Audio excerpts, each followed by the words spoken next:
এই মুহূর্তে দাঁড়িয়ে আপনাদের জন্য বিরাট সুখবর। রাজ্যের মুখ্যমন্ত্রী শুভেন্দু অধিকারী মহাশয়ের ঘোষণায় সরাসরি আপনার ব্যাংক অ্যাকাউন্টে অন্নপূর্ণা যোজনার দরুন নমস্কার সোশ্যাল রেজিস্ট্রি নমস্কার অবশেষে অন্নপূর্ণা যোজনার টাকা ঢোকা শুরু হলো।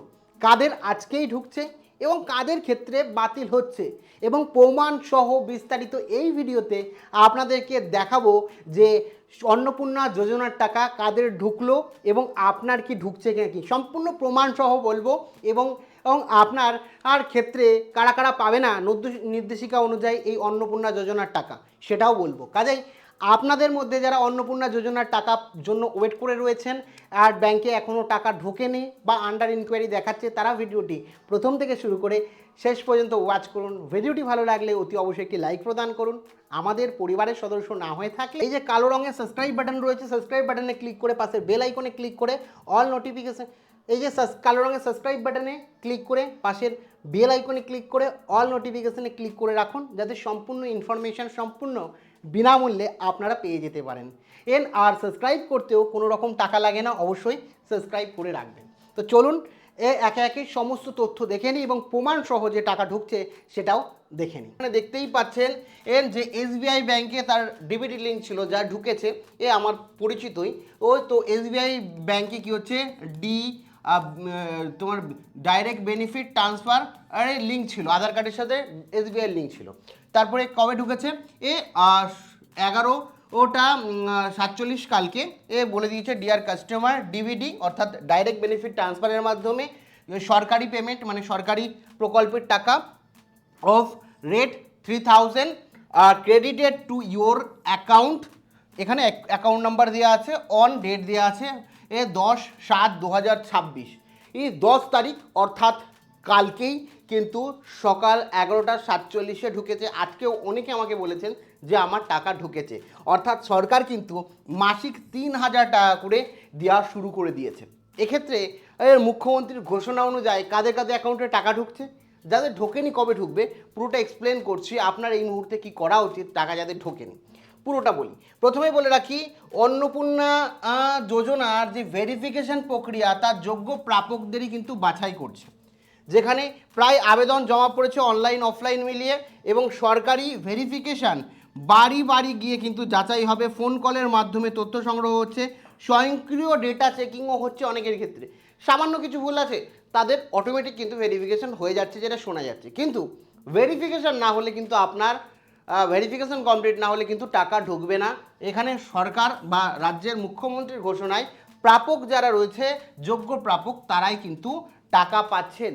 যারা যোগ্য নন অর্থাৎ অযোগ্য কাদের বলা হচ্ছে, যাদের আবেদন বাতিল হচ্ছে তাদেরকেই অযোগ্য বলা হচ্ছে। এখন যদি আপনার স্ট্যাটাসে দেখেন রিজেক্ট কথাটি লেখা, অ্যাপ্রুভ কথা লেখা নেই, যাদের আন্ডার প্রসেস রয়েছে আন্ডার ইনকোয়ারি রয়েছে তারাও ঠিক আছে, সেফ জোনে আছেন। এবং যারা অ্যাপ্রুভ তারা তো পুরোপুরি সেফ হয়ে গেলেন যে টাকা পাচ্ছেন। যাদের রিজেক্ট হয়ে যাচ্ছে এখন তারা কিন্তু আর টাকা পাবেন না। রাজ্যের প্রকৃত বোন এবং ভাইদের যাতে বঞ্চিত না হয় সেই কারণে রাজ্যের মুখ্যমন্ত্রী কিন্তু জানিয়ে দিয়েছেন। এবার বলে রাখি যোগ্যতা এবং অযোগ্যতার মাপকাঠি সরকারি নির্দেশ অনুযায়ী আর পরিবারের কেউ যদি ইনকাম ট্যাক্স দিয়ে থাকেন তাহলে কিন্তু তারা অযোগ্য। এখন বলা হচ্ছে পরিবারের কেউ, আপনার পরিবারে মানে অন্নপূর্ণা যোজনা যখন আপনারা আবেদন করেছিলেন তখন আপনাদের পরিবারের যে সমস্ত সদস্যকে আপনি যোগ করেছিলেন অন্নপূর্ণা ভাণ্ডারে তাদের মধ্যে কেউ যদি ইনকাম ট্যাক্স দিয়ে থাকে তাহলে কিন্তু আপনি এই টাকাটা পাবেন না। দ্বিতীয় হচ্ছে সরকারি চাকরি বা সরকারি পেনশন প্রাপক, আপনাদের যে আবেদন করেছে সে যদি সরকারি চাকরি করে বা পেনশন পায় সরকারি তাহলেও কিন্তু পাবেন না। আর যারা আবেদন করেছে তাদের মধ্যে কেউ যদি আশাকর্মী, অঙ্গনওয়াড়ি কর্মী বা হেল্পার হয়ে থাকেন সরকারি তাহলে কিন্তু পাবেন না। তারপরে সিভিক ভলেন্টিয়ার এবং প্যারা টিচার যারা নিয়মিত মাসিক ভাতা বা বেতন পান তারাও কিন্তু এখানে পাবেন না, এই আওতায় তারা কিন্তু নেই। তাহলে কারা যোগ্য এবং অনুমোদিত? 3টির বেশি পাকা ঘর থাকলেও আপনি যোগ্য। 3টির বেশি যদি পাকা ঘর থাকে তাহলে আপনি যোগ্য, কোনো সমস্যা নেই।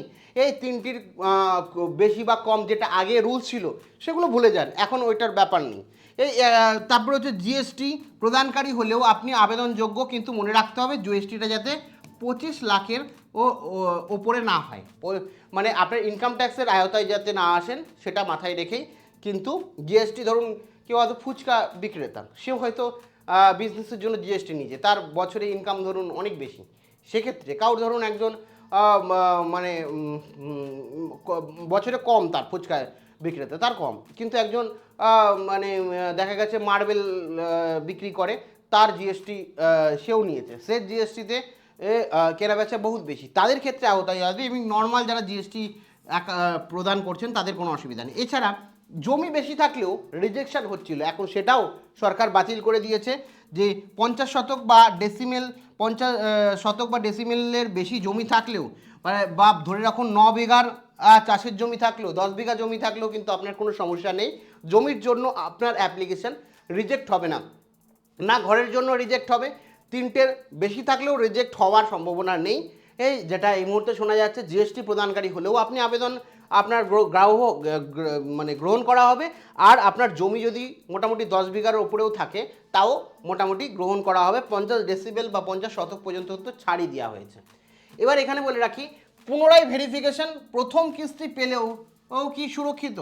প্রথম বলে কি সতর্কবার্তা, ইতিমধ্যে যারা প্রথম বা দ্বিতীয় কিস্তির টাকা পেয়ে গেছেন তাদেরও পুনরায় ভেরিফিকেশন করা হচ্ছে, যারা ধরুন প্রথম বা দ্বিতীয় কিস্তি পেয়ে গেছেন তারাও ভেরিফিকেশন করা হচ্ছে, কারণ সাধারণ মানুষের অভিযোগের ভিত্তিতে সরকার তদন্ত করছে যে কোনো অযোগ্য ব্যক্তি টাকা পাচ্ছেন কিনা, সেটাও দেখা হচ্ছে। মানে আপনি টাকা পেলেও আপনি কিন্তু সেভ নয়, আপনি যারা টাকা পেয়েছেন তাদেরও পুনরায় যাচাই করা হচ্ছে, ফলাফল পুনরায় ভেরিফিকেশন করে কেউ যদি অযোগ্য প্রমাণিত হলে তাদের পরবর্তী পেমেন্ট চিরতরে দেওয়া বন্ধ হবে এবং আবেদন বাতিল হবে, ফলে এ ফাঁকি দিয়ে টাকা পাওয়ার কোনো সুবিধা এখানে নেই।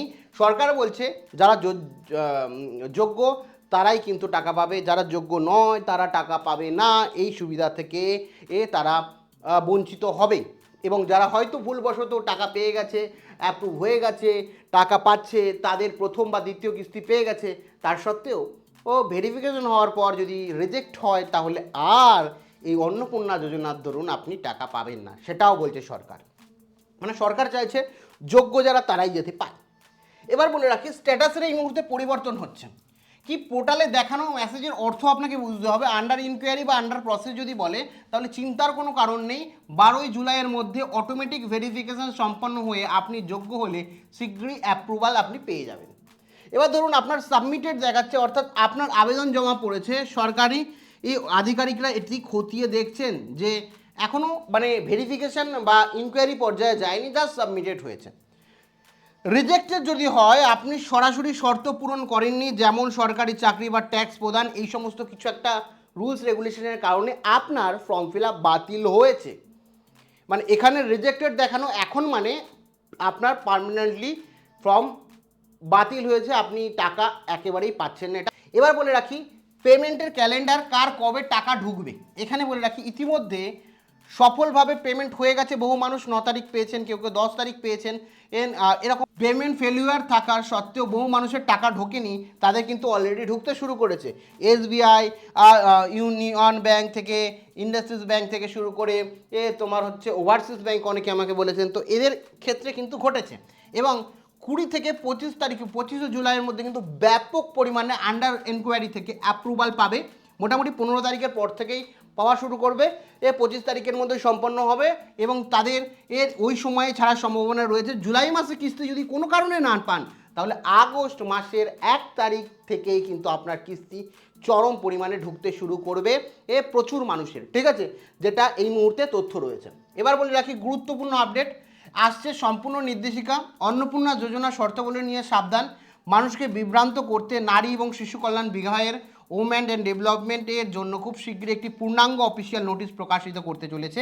এই নোটিশে কারা যোগ্য কারা অযোগ্য চূড়ান্ত বিস্তারিত তালিকা থাকবে। মানে এতক্ষণ ধরে আমরা দেখেছি যে কোনো সময় বলা হচ্ছে সকলেই পাবে, প্রথমে বলা হলো সকলেই পাবে, তারপরে 12 পাতার ফর্ম ফিল আপ হলো, তারপরে আবার আমাদের একটা নোটিশ দেওয়া হলো যে কারা কারা পাচ্ছে, যারা বয়স 25 থেকে আপনার 60 বছরের মধ্যে এবং মহিলা যে আছে সেই যদি ইনকাম ট্যাক্স না প্রদান করে পাবে। তারপরে দেখলাম রুম নিয়ে একটা সমস্যা, 3টে রুম থাকলে হবে না। তারপরে মানুষ আবার বিভিন্নভাবে এটার বিরুদ্ধোচ্চারণ করলো, তারপরে আবার সেটাকে পরিবর্তন করা হলো। এখন বলা হচ্ছে ইনকাম ট্যাক্স এর পরিবারের মধ্যে কেউ দিলে পাবে না, আশাকর্মী যারা সরকারি চাকরি করে বা একটা নির্দিষ্ট বেতন পায় যে মহিলারা, তারা পাবেন না। তো এটার একটা নির্দিষ্ট গাইডলাইন দরকার, তার জন্য একটা অফিসিয়াল নোটিফিকেশনও আসবে, ঠিক আছে? এই নোটিফিকেশন আসলে আমি আপনাদের জানিয়ে দেবো, কেমন? এবার বলে রাখি, নাগরিকদের চেকলিস্ট, আপনার পরবর্তী 3টে কাজ। আপনার 3টে কাজ কি? যোগ্যতা নিশ্চিত করা, আপনার পরিবারের কেউ যদি ইনকাম ট্যাক্স দেয় বা সরকারি চাকরি করে কিনা তা যাচাই করে, অযোগ্য হলে আবেদন বাতিল হবেই, এটাই কিচ্ছু করার নেই।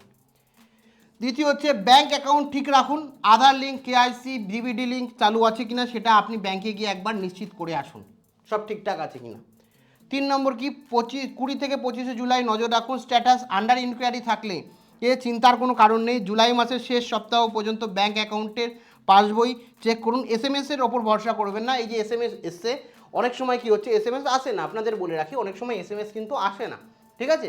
এই এসএমএস এসছে সবার ক্ষেত্রে আসে না, অনেকের দেখেছি এসএমএস আসেনি, ব্যাংক থেকে এসএমএস পাঠায়নি, কিন্তু অনেক ক্ষেত্রে ঢুকে গেছে। তাহলে এই বিষয়টা মাথায় রাখবেন। 1,20,00,000 ও 21শে জুলাইয়ের মধ্যে ঢুকেছে এবং কিছু মানুষের ঢোকেনি। ভেরিফিকেশনের পর 30শে আগস্টের মধ্যে প্রত্যেকের টাকা ঢুকবে। এবং যেটা বললাম 15 তারিখের পর থেকে এই যে আপনাদের আন্ডার প্রসেস রয়েছে, বেশিরভাগ ক্ষেত্রে অ্যাপ্রুভাল শুরু হয়েছে ধাপে ধাপে। 15ই জুলাইয়ের পর থেকে কিন্তু অ্যাপ্রুভালটা প্রচুর বেশি আসবে এবং যাদের রিজেক্ট হওয়ার রিজেক্ট কিন্তু হয়ে যাবে, যেটা সূত্র মারফত তথ্য আছে। এবং 20 তারিখের মধ্যে কনফার্মলি আপনারা অ্যাপ্রুভ না রিজেক্টেড সেটা জানতে পারবেন। যারা অ্যাপ্রুভ তারা টাকা পাবেন, যারা অ্যাপ্রুভ নয় তারা টাকা পাবেন না। এবং জুলাই মাসেই ঢোকার সম্ভাবনা রয়েছে, বা জুলাই মাসে যদি না ঢোকে সেক্ষেত্রে কিন্তু আগস্ট মাসের 1 তারিখ থেকে আপনারা টাকা পাওয়া শুরু করবেন। সম্পূর্ণটা জানালাম। এখনও যদি কোনো জিজ্ঞাসাবাদ থাকে অবশ্যই কমেন্ট সেকশানে কমেন্ট করে জানাতে ভুলেন না। Thank you.